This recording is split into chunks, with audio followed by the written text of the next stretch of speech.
On December 27, 2023, the New York Times did something that sent shockwaves through Silicon Valley. They filed a lawsuit demanding billions of dollars in damages from OpenAI and Microsoft. The allegation? That ChatGPT was trained on millions of copyrighted articles, stolen, without permission, without payment, and here's the smoking gun. ChatGPT can reproduce those articles almost word for word. If the New York Times wins, it could destroy the artificial intelligence industry as we know it, force companies to pay for every piece of data they use, or delete their models entirely. If they lose, it means anything published online is free game for AI training. And creators have almost no recourse. Let's start with what the New York Times actually alleges, and it's staggering in its scope.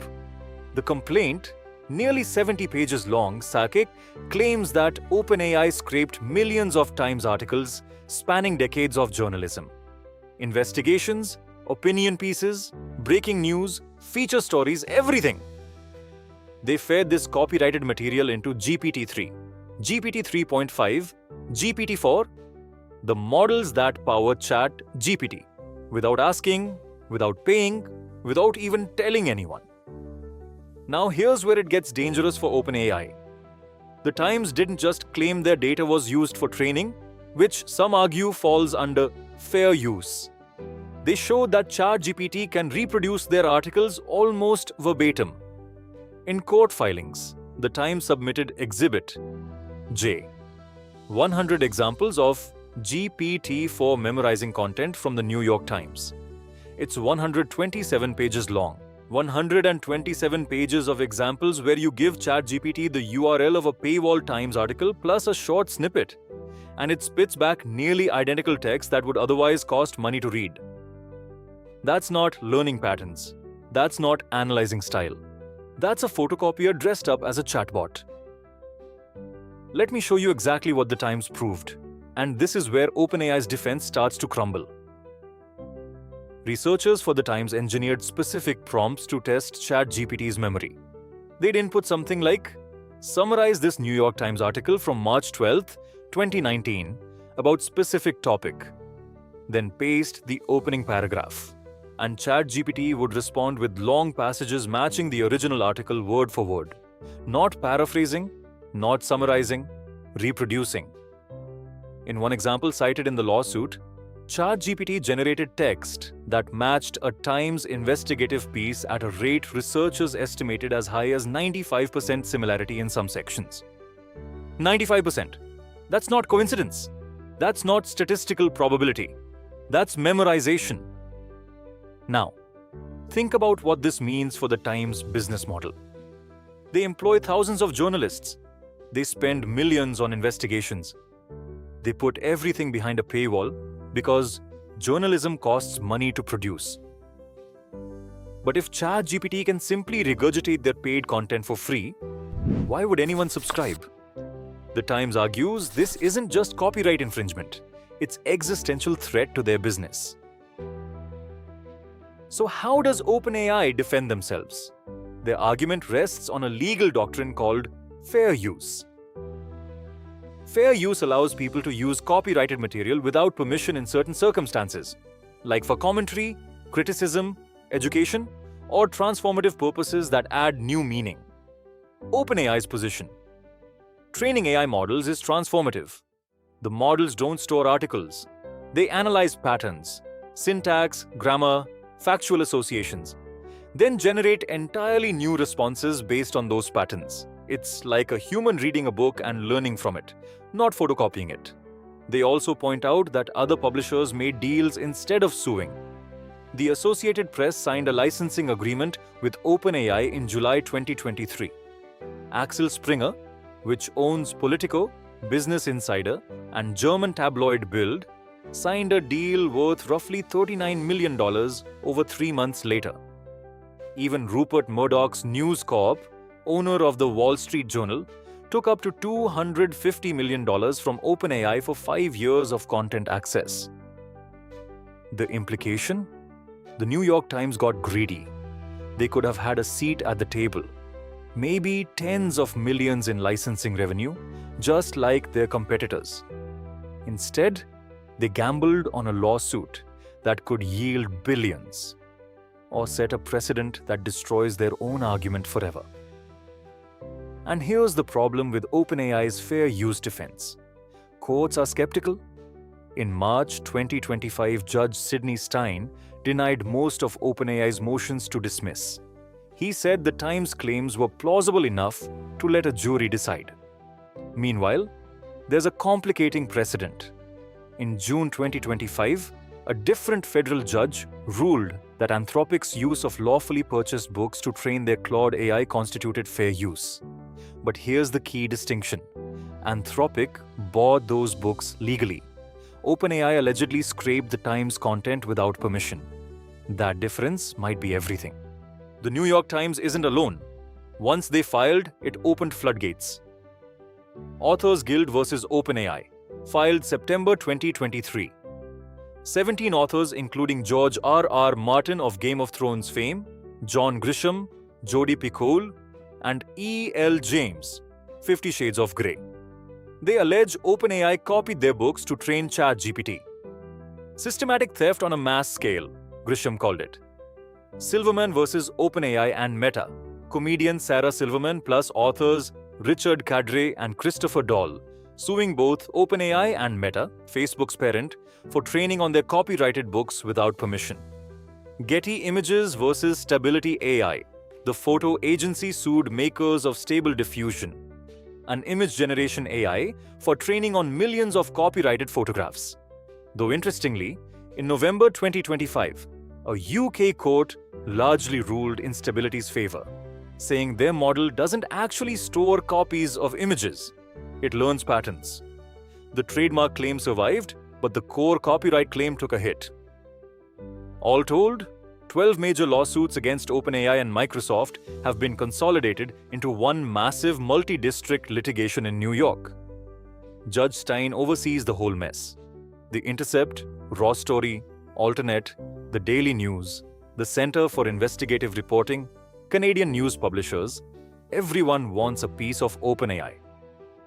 And it's not just OpenAI. Perplexity, an AI search engine, is being sued by CNN and News Corp for scraping their content. Google faces its own copyright battles. The entire AI industry is under legal siege. So where does this go? What are the actual possible outcomes? Scenario 1. The New York Times wins on liability. A jury decides that training AI on copyrighted content without permission is infringement, not fair use. OpenAI and Microsoft could be liable for billions in statutory damages, potentially up to $150,000 per infringed work, multiplied across millions of articles. The math gets astronomical fast. The court could also order what the Times explicitly requested: the destruction of any GPT models trained on their content. Meaning, OpenAI might have to delete GPT-4, retrain from scratch using only licensed data, a process costing billions more and taking years. Every newspaper, magazine, book publisher, and photographer on Earth would file suit within months. The AI industry as we know it could face existential collapse, or at minimum, a forced restructuring where data licensing becomes the biggest cost center. Scenario 2. OpenAI wins.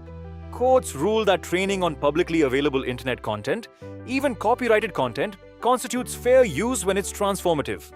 The precedent would be staggering.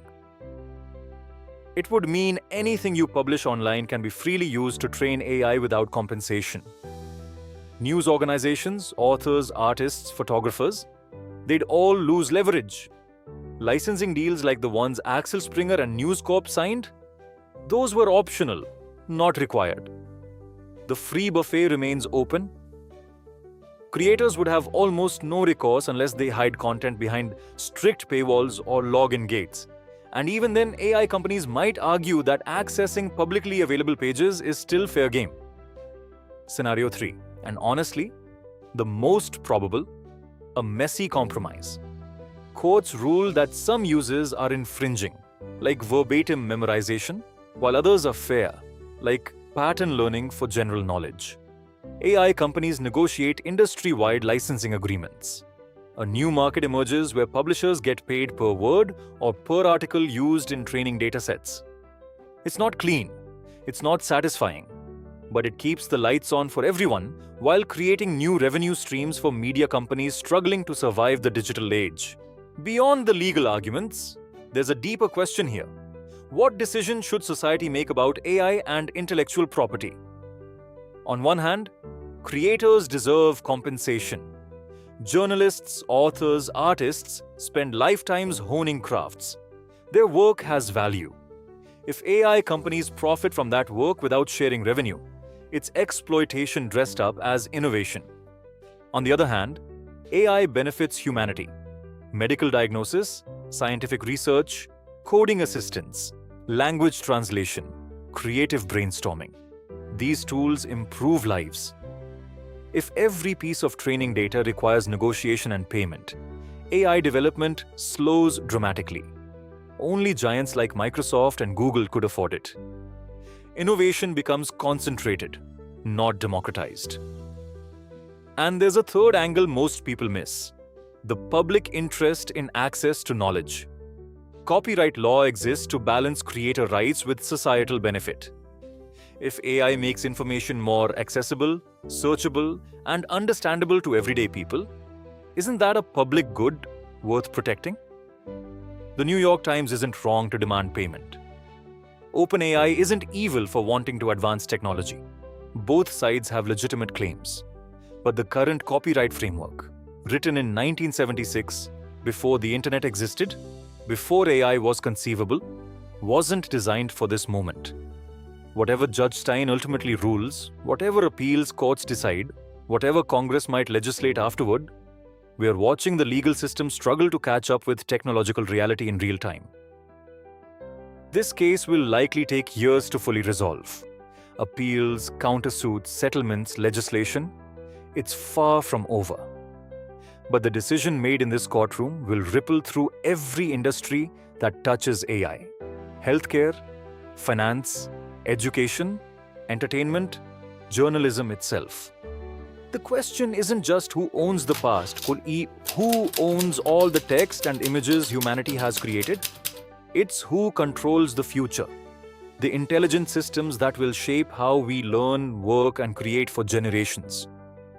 If you want to understand the decisions shaping our world, not just in courtrooms, but in boardrooms, governments, and your own life, smash that subscribe button. Every week, we break down the choices that matter.